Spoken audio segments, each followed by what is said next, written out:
Welcome to the Conspiracy Experience, where truth meets tea and the vibes stay smooth. In the conspiracy, we confide. Sip on wisdom, set the doubt aside. All the questions that we chase inside. Find the freedom and we let it ride. La la la la la. Let the questions breathe. La la la la la. Find the space to believe.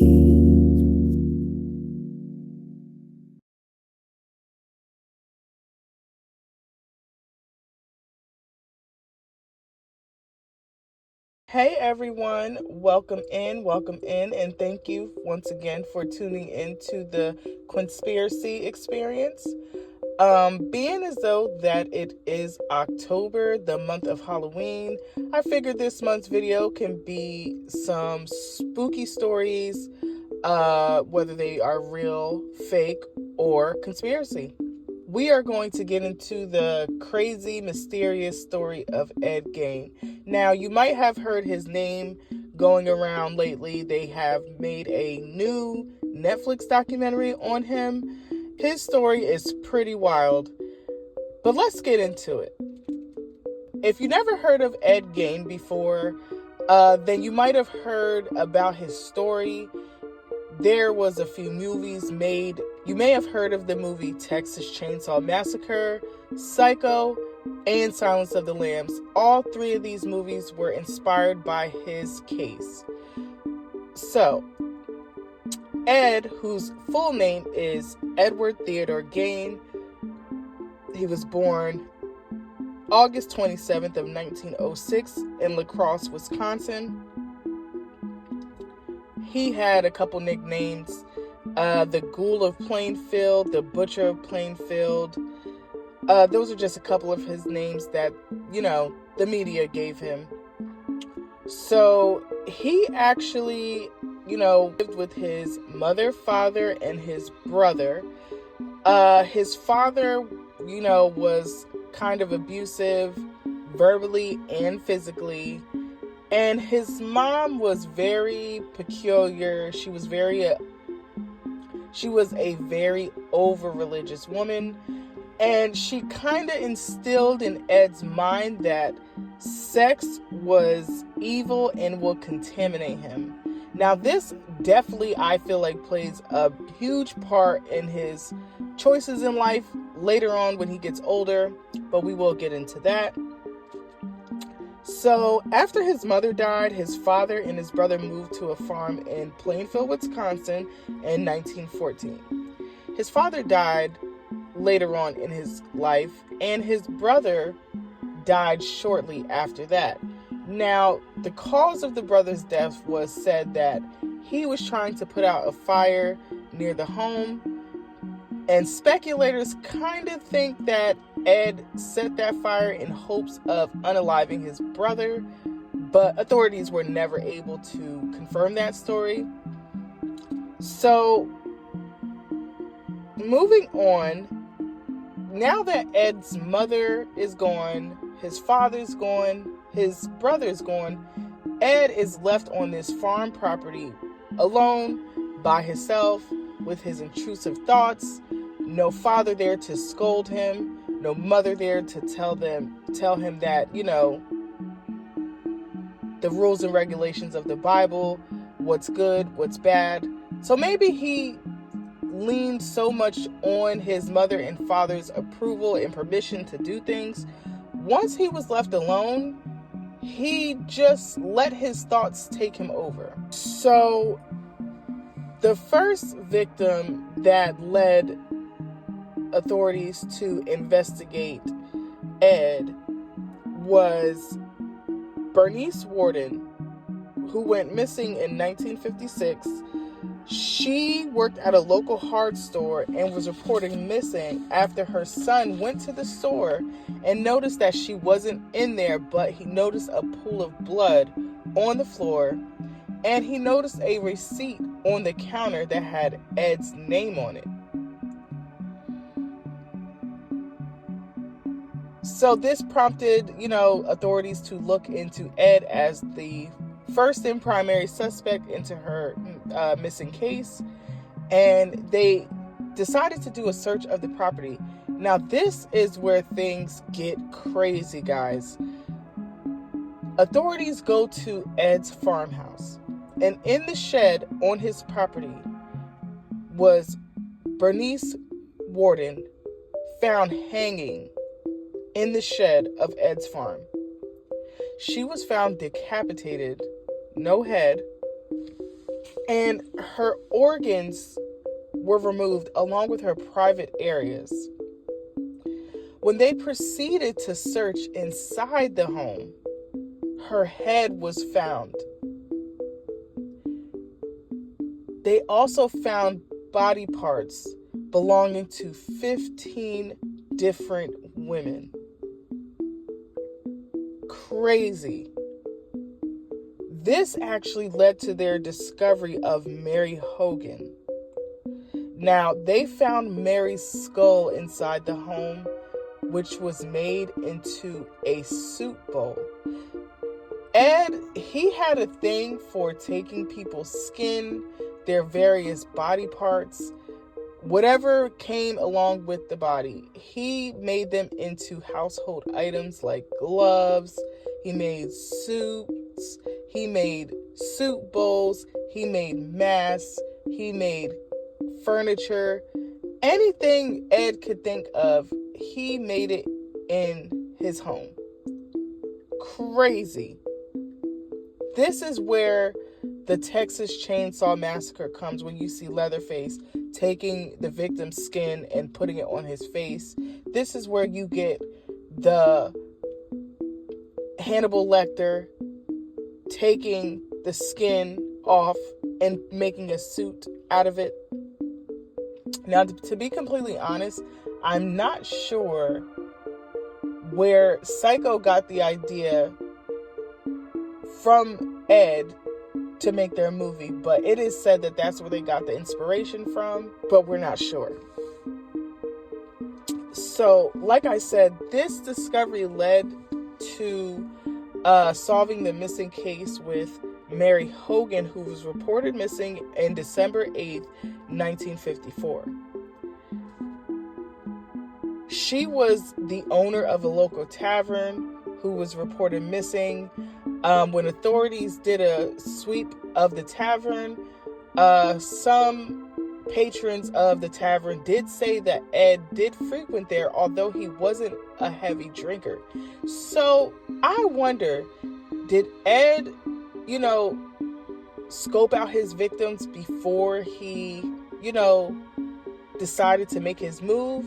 Or how did he choose it? Because what we do know is the motive of the types of victims that he did choose heavily was influenced by his mother. So anybody that resembled his mother in any type of way seemed like a perfect victim. And a lot of times, these types of serial unalivers, they always, if they had any type of trauma from their mother, or if they had a really close bond with their mother, they always seem to seek out their victim based on how the mother looks. And it always seems like it's not always a good relationship with the mother, because if you think about it, guys, if you choose, let's say, 10 victims, and all of those victims resemble your mom, that means that you are unaliving your mother 10 times over. That is so much rage and hate that you would have to have for your parent to want to unalive them that many times. So it was never said how Ed, went about unaliving his victims. And it wasn't really confirmed exactly how many victims he unalived. It was for sure that he unalived Mary and Bernice. But there is another twist and turn to Ed's story. Not only was Ed interested in victims that were alive, he also was interested in victims that were deceased. And Ed was known to rob over 40 grave sites, stealing the bodies of women, whether it be the whole body, just the parts that he needed to make whatever it was that he was going to make that day. But it was over 40 graves. Now, when he was interrogated by police, they asked him if he was, taking the deceased victims, or did he sexually violate any of the victims that he came in contact with. And Ed made it very clear that he did not do this for a sexual gain. He only did it to make the suits and make the furniture. And that's what is the head scratcher. It's like, what is the actual purpose of taking off somebody's skin and making a whole bodysuit? And what was the gender identity he had? Because he didn't do this with men. He only did this with women. And the crucial part about this is the fact that he removed the breasts, removed the body parts, and added it to the suit. Was he trying to recreate himself as a woman? Because let's think about it, guys. Back then, this was in the 40s, the 50s.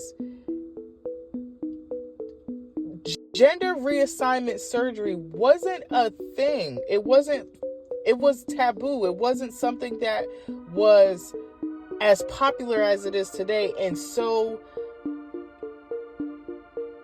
refined as it is today. Back then, it was, if you felt like you were a man and you were really a woman, I believe it was just as simple as putting on, the clothes. Maybe the testosterone might have been a thing, but I really don't think it was back then.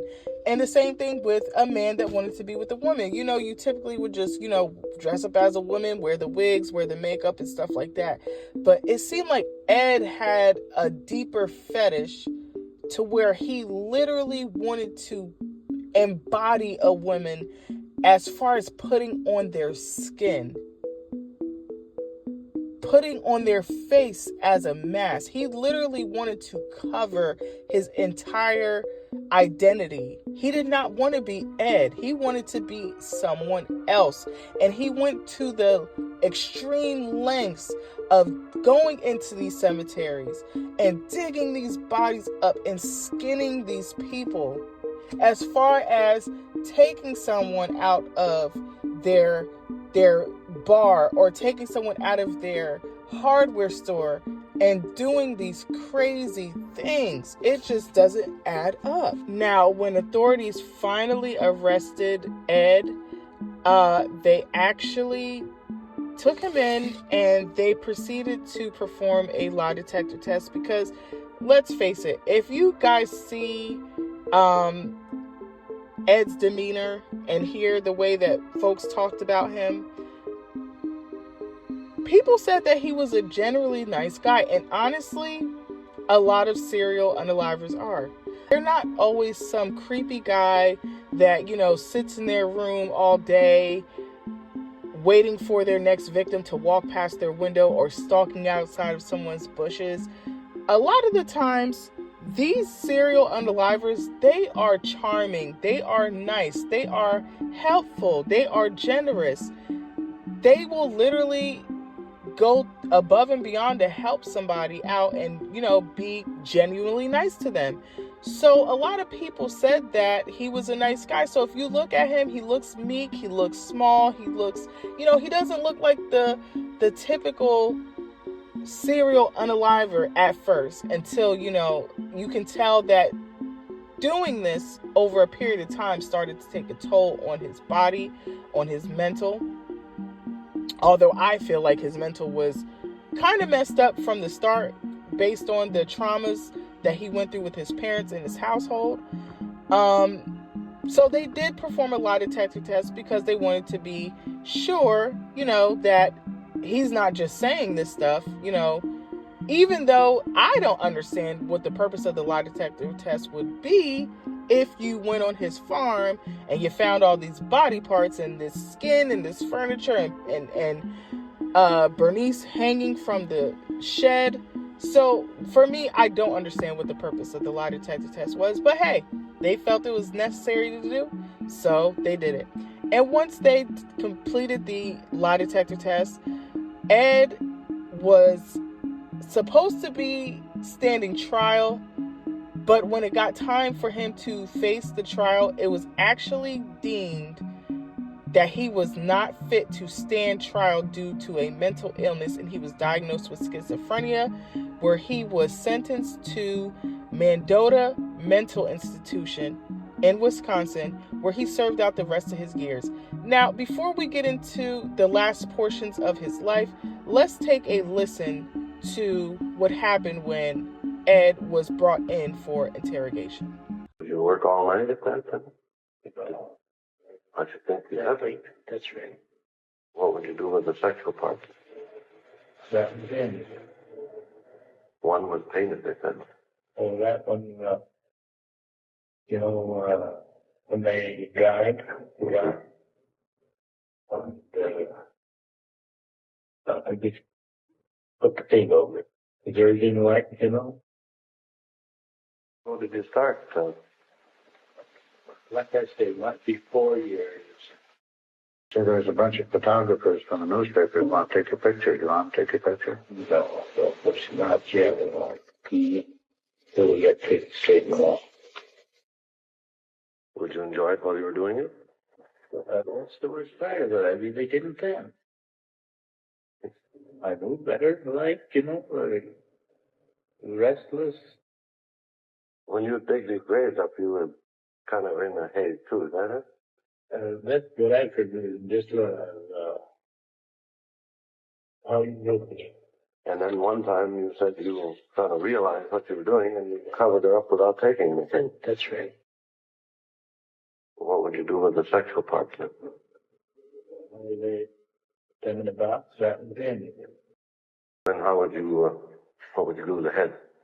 That must have been taken from reading about in these magazines and everything. Taking the flesh off like a headhunter. So like I said before, if you listen to Ed's voice, if you listen to his demeanor, because clearly we can't see, but if you just listen, he doesn't sound like a threatful man. He doesn't sound like somebody you would really have to be worried about. Honestly, Ed would have been better off getting a job at a library. His voice is so soft-spoken and so light. It's like he sounds like a timid person. Like he's very easily intimidated. And that could be another reason why he didn't seek male victims. Because let's face it, he had trauma for his father. His father was verbally and physically abusive. I'm pretty sure if he had the chance to unalive his father in a form or fashion 30 times, he would have did it. But maybe Ed was too intimidated to try to overpower a man in order to relieve his desires, I would say. Then again, maybe he just didn't have any interest in men and their skin. I don't know. But what I do know is Ed is not right in the head. He was not right. And he served out the rest of his years in the mental institution all the way up until 1984, finally passed away. Now, there is a Netflix documentary about Edward's story. And I'm going to be honest, I heard about Ed's story a long time ago. I heard about Ed's story around the time that the Texas Chainsaw Massacre movie actually came out. And because I'm weird like that, so I do like to look up different, if it's a scary story or if it's any kind of suspense story, I want to know, is this just made up, or is there some type of backstory? Is there any inspiration? Where did this story come from? Because let's face it, guys, this is the conspiracy experience. And one conspiracy that I firmly believe in is these movies just don't come out of thin air. There has to be some type of influence, some type of thought, something that they've seen, something that they know. And sometimes if they don't have enough evidence to pass it off as fact, they just simply sign it off as fiction and let their imagination run wild. But in this case, guys,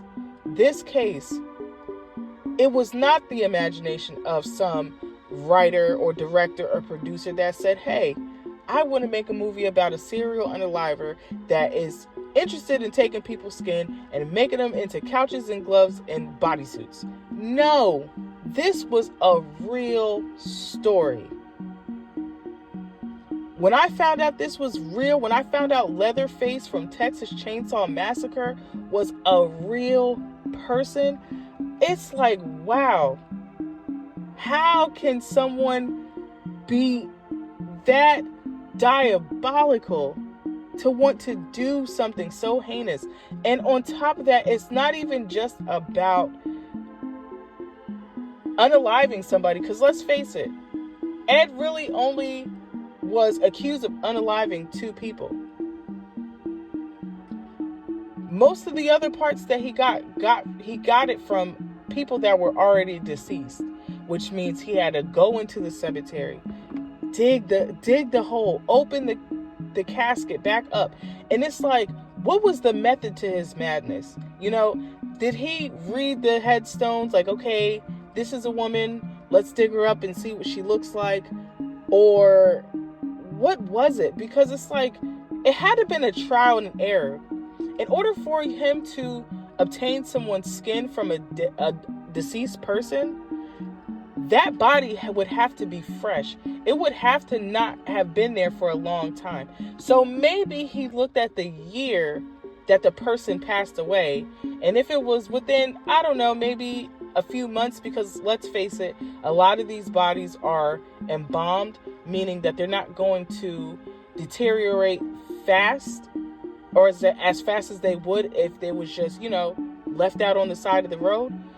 So he had to look at the year and said, okay, this person seems fresh. And then he would have to proceed to open the casket, jump down into the hole, retrieve the parts that he would need. I'm going to imagine he's throwing them up out the hole, jumping out, and then carrying them possibly in a bag.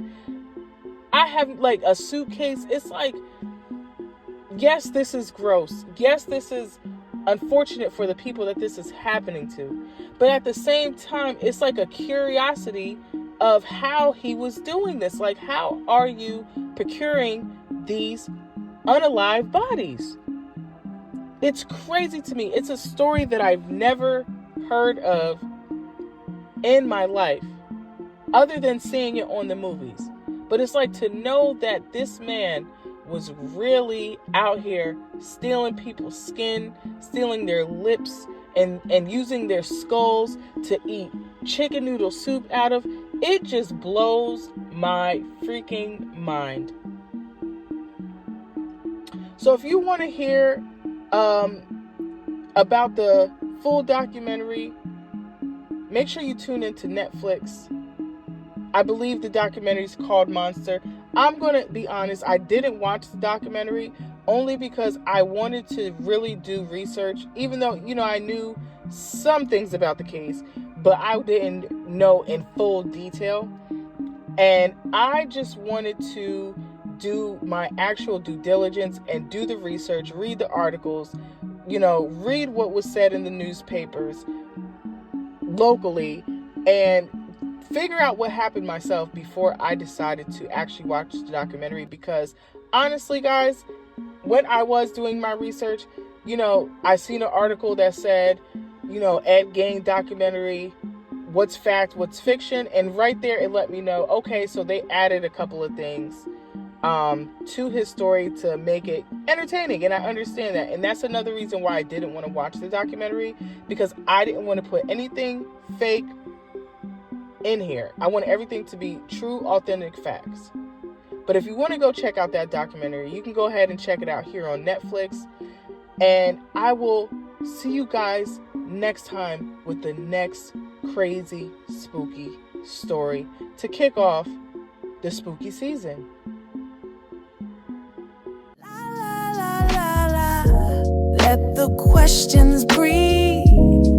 La la la la la, find the space to be